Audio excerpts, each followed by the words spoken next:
The cameras flashed. The royal wave, it just froze.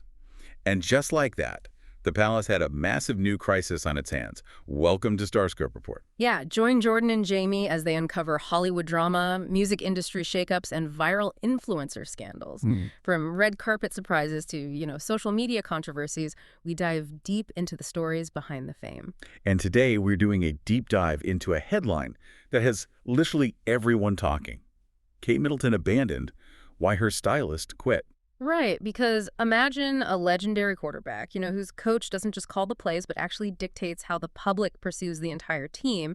They curate the image, play defense against bad PR, and then right in the middle of a high-stakes season, they just walk away. It is wild.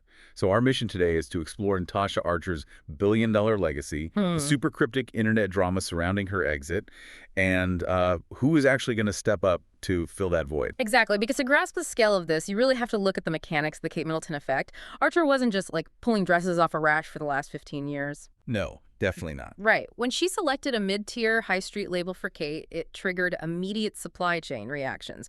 Factories literally went into overdrive. Wait, over a single dress? Oh, yeah. That single styling choice reportedly injects around $1.27 billion into the UK economy annually. Wow. That is just insane soft power. It really is. And she was totally in the inner circle. By 2022, she was promoted to senior private executive assistant.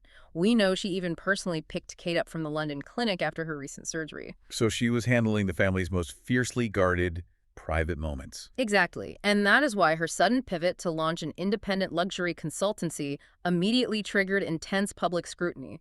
When the architect of your public image leaves, well, people instinctively start looking for a hidden narrative. Which brings us to her digital footprint, and trust me, you are going to want to hear this. But first, if you are loving these pop culture twists, make sure you are subscribed. We've got even crazier stories ahead in this deep dive. You really don't want to miss it. So before scrubbing her Instagram account, Archer posted this super vague update. Just black text on a white background saying, coming soon, 02.04.26. Very dramatic. Right.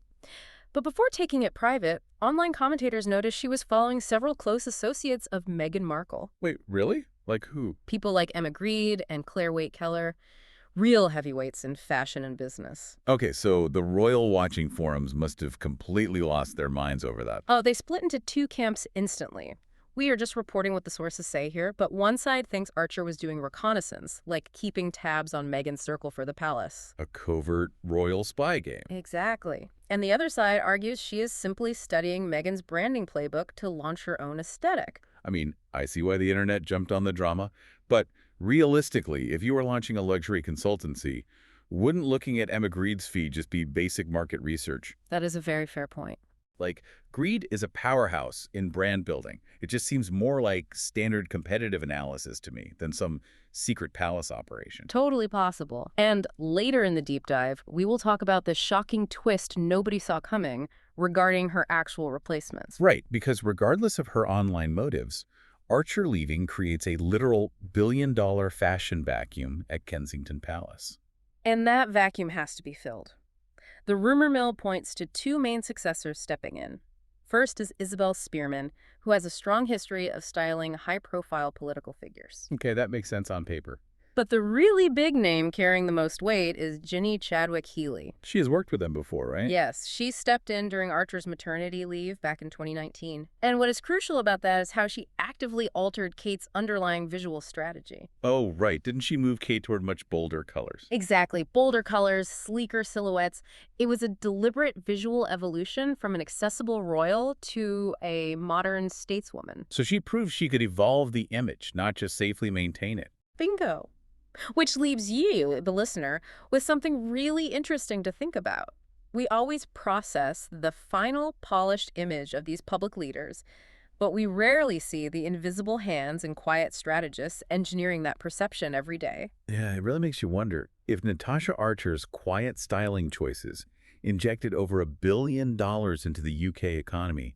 What happens to the royal family's cultural and financial power now that their ultimate insider is leaving to build an empire of her own? It is definitely a huge question mark for the palace moving forward. Well, you have been listening to Starscope Report, where Jordan and Jamie uncover the stories shaping Hollywood, music, and pop culture. Thanks for tuning in, and do not forget to subscribe for more stories that keep the stars shining.